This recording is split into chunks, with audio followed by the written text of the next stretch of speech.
मैं ज्योतिर्विद डॉक्टर गजेंद्राचार्य, प्रकाशक विशाल ज्योतिष कार्यालय 20-30/3 बोध गया मठ, बैजनाथा कमच्छा, वाराणसी से यूट्यूब चैनल के माध्यम से आज अपने सभी सब्सक्राइबर लोग के लिए तथा संपूर्ण देशवासियों को ज्योतिष ज्ञानार्थ हेतु अपनी 25 रचनाओं में यह स्वर्णिम रचना बृहद ज्योतिष रहस्य है, जो कि 5151 पृष्ठों में शुद्ध हिंदी भाषा में 5 खंडों में विभक्त है।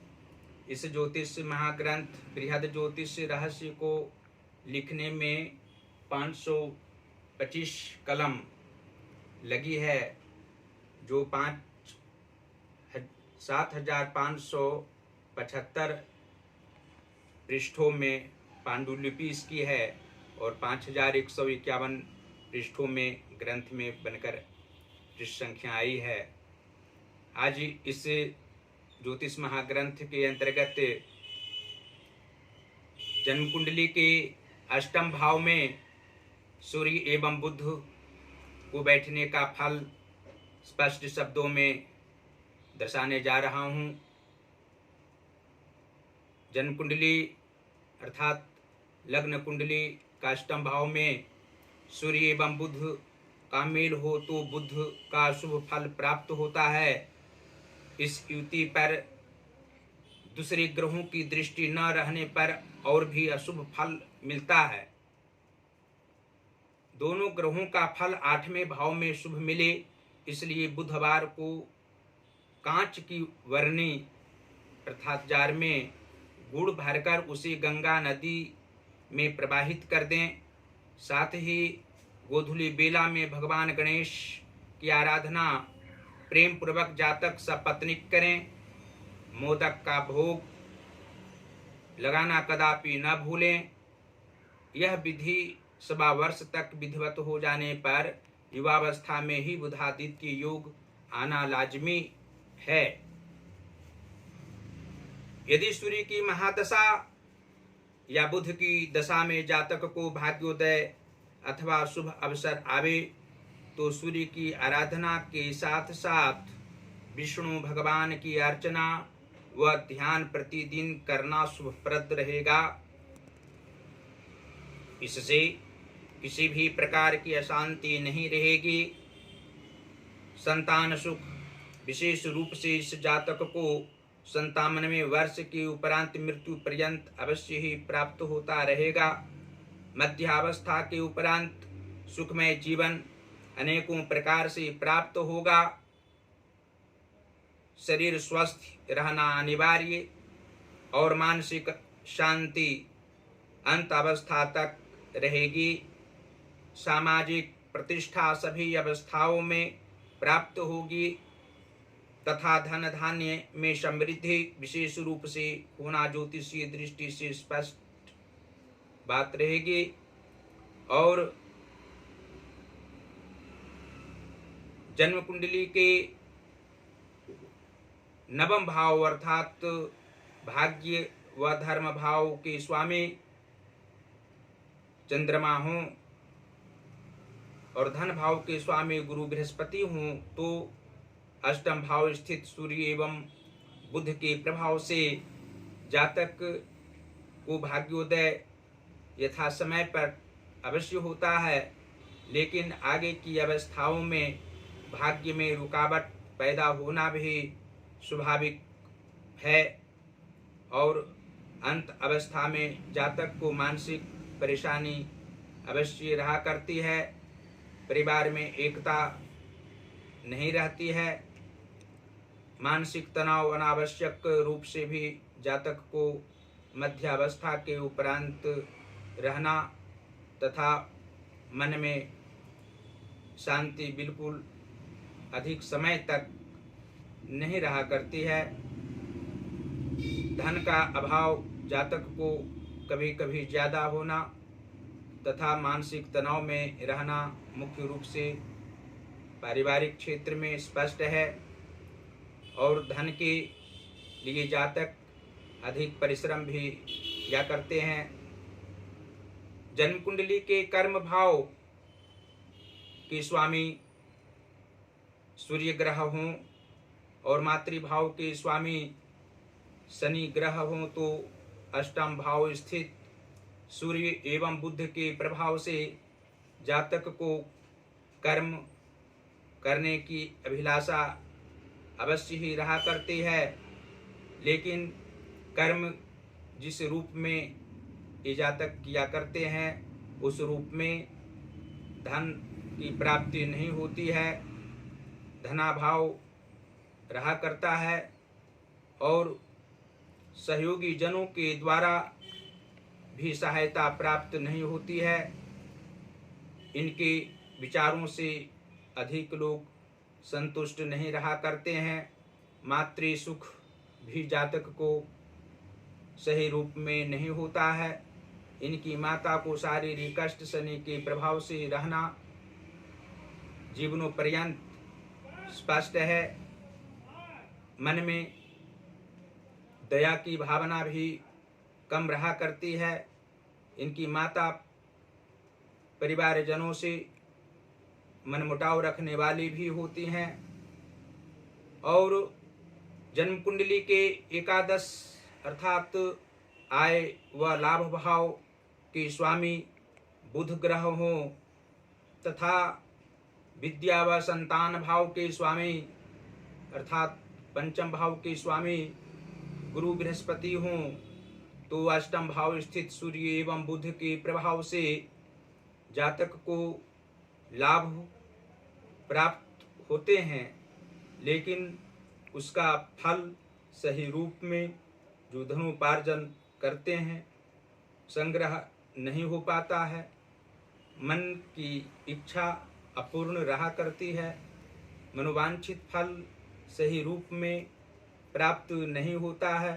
संतान सुख जीवन के उत्तरार्ध भाग में इनको अवश्य होता है, लेकिन पूर्वार्ध भाग में संतान में पुत्र सुख, इनकी बातों का सम्मान नहीं करते हैं, लेकिन अंत अवस्था में पितृभक्ति इनके पुत्र में अवश्य ही रहा करती है। और जन्म कुंडली के सप्तम भाव के स्वामी शुक्र ग्रह हों तथा लग्नेश मंगल ग्रह हों तो अष्टम भाव स्थित सूर्य एवं बुध के प्रभाव से जातक को मानसिक तनाव व्यक्तिगत क्षेत्र में रहा करता है। जिस भी पारिवारिक सदस्य को धन देते हैं उसके द्वारा अपयश लगता है। मानसिक तनाव भी रहा करता है। इनकी बातों का सम्मान करने वाला वह व्यक्ति नहीं होता है। जीवन के उत्तरार्ध भाग में शारीरिक कष्ट इस जातक को ज्यादा होता है। ऐसे तो सभी अवस्थाओं में सामान्य रूप से शारीरिक कष्ट होना, शरीर के ऊपरी भाग में दुख व तनाव, मानसिक तनाव रहा करता है। उदर रोग की संभावना ज्यादा रहा करती है। पैर में शारीरिक कष्ट जीवन के उत्तरार्ध भाग में रहता है और अंत अवस्था में शारीरिक कष्ट के कारण इनकी मृत्यु होती है।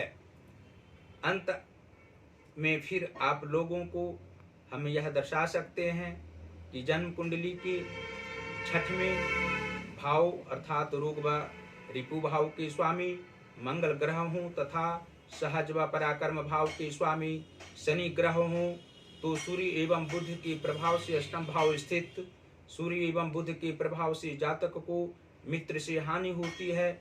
मित्र तो इनके ज्यादा नहीं होते हैं, लेकिन जो भी मित्र होते हैं उससे फायदा किसी भी रूप में इनको नहीं होता है। अपयश व दुख प्रदान करने वाला ही इनका मित्र होता है। पराक्रमहीनता भी इनमें रहा करती है। तेज मस्तिष्क वाले अवश्य होते हैं, लेकिन इनकी भावनाओं का सम्मान किसी भी क्षेत्र में, पारिवारिक क्षेत्र हो या सामाजिक क्षेत्र हो, किसी भी बाहरी क्षेत्र में भी नहीं होना स्पष्ट है। और जन्म कुंडली के अष्टम भाव के स्वामी बुध ग्रह हों तथा व्यय भाव के स्वामी शुक्र ग्रह हों और अष्टम भाव स्थित सूर्य एवं बुध विराजमान हों तो जातक को मानसिक कष्ट बाल्यकाल से लेकर अंत अवस्था तक सामान्य रूप से रहा करता है। आत्मिक शांति प्राप्त करना चाहते हैं लेकिन आत्मिक शांति इनको नहीं प्राप्त होती है।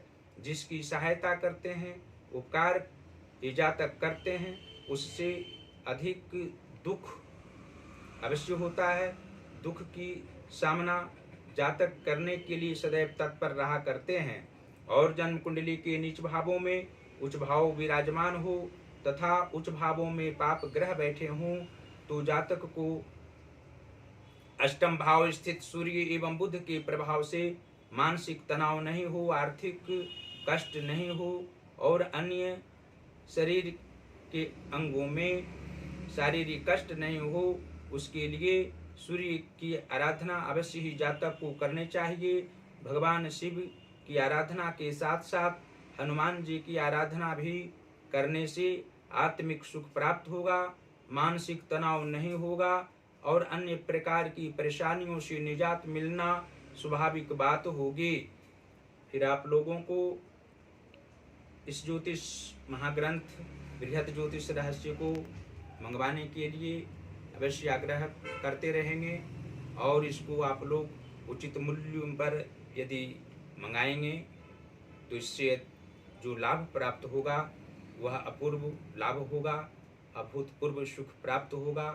नाना प्रकार के जो सांसारिक दुख होते हैं कुंडली के अनुसार जब आप लोग निवारण करेंगे तो अवश्य ही पूर्णतया शांति प्राप्त होना भी स्पष्ट है।